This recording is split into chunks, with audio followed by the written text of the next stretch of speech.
تبارك الذي بيده الملك وهو على كل شيء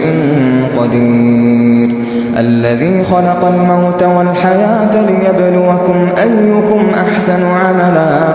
وهو العزيز الغفور الذي خلق 7 سماوات طباقا ما ترى في خلق الرحمن من تفاوت فارجع البصر هل ترى من فطور ثم ارجع البصر كرتين ينقلب إليك البصر خاسئا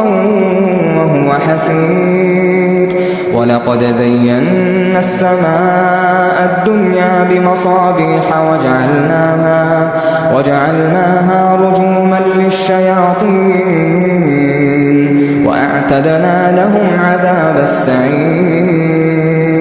وللذين كفروا بربهم عذاب جهنم وبئس المصير إذا ألقوا فيها سمعوا لها شهيقا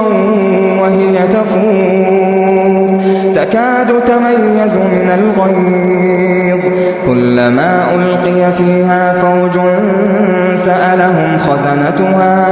سألهم خزنتها ألم يأتكم نذير قالوا بلى قد جاءنا نذير فكذبنا وقلنا ما نزل الله من شيء إن أنتم إلا في ضلال كبير وقالوا لو كنا نسمع أو نعقل ما كنا في أصحاب السعير فاعترفوا بذنبهم فسحقا لأصحاب السعير إن الذين يخشون ربهم بالغيب لهم مغفرة وأجر كبير وأسروا قولكم أو جهروا به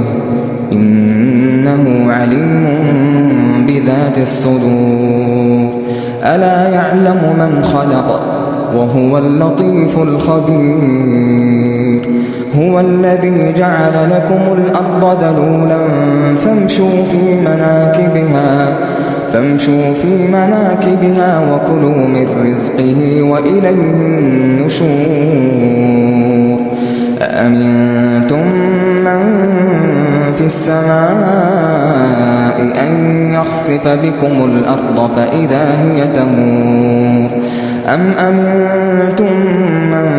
في السماء أن يرسل عليكم حاصبا فستعلمون كيف نذير ولقد كذب الذين من قبلهم فكيف كان نكير أولم يروا إلى الطير فوقهم صافات ويقبضن ما يمسكهن إلا الرحمن إنه بكل شيء بصير أمن هذا الذي هو جند لكم ينصركم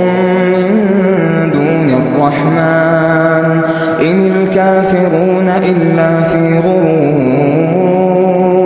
أمن هذا الذي يرزقكم إن أمسك رزقه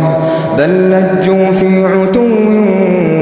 ونفور أفمن يمشي مكبا على وجهه أهدى أمن يمشي سويا على صراط مستقيم قل هو الذي أنشأكم وجعل لكم السمع والأبصار والأفئدة قليلا ما تشكرون قل هو الذي ذرأكم في الأرض وإليه تحشرون ويقولون متى هذا الوعد إن كنتم صادقين قل إنما العلم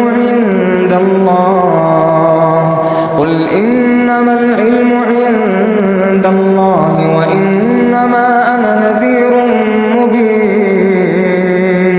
فلما فلما رأوه زلفة سيئت وجوه الذين كفروا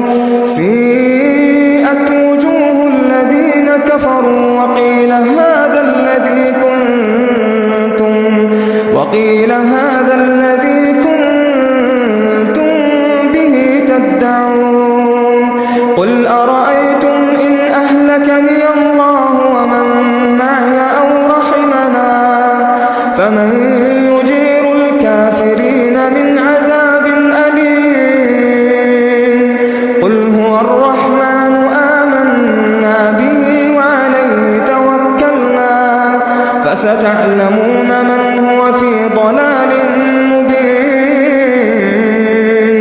قل أرأيتم إن أصبح ماؤكم غورا فمن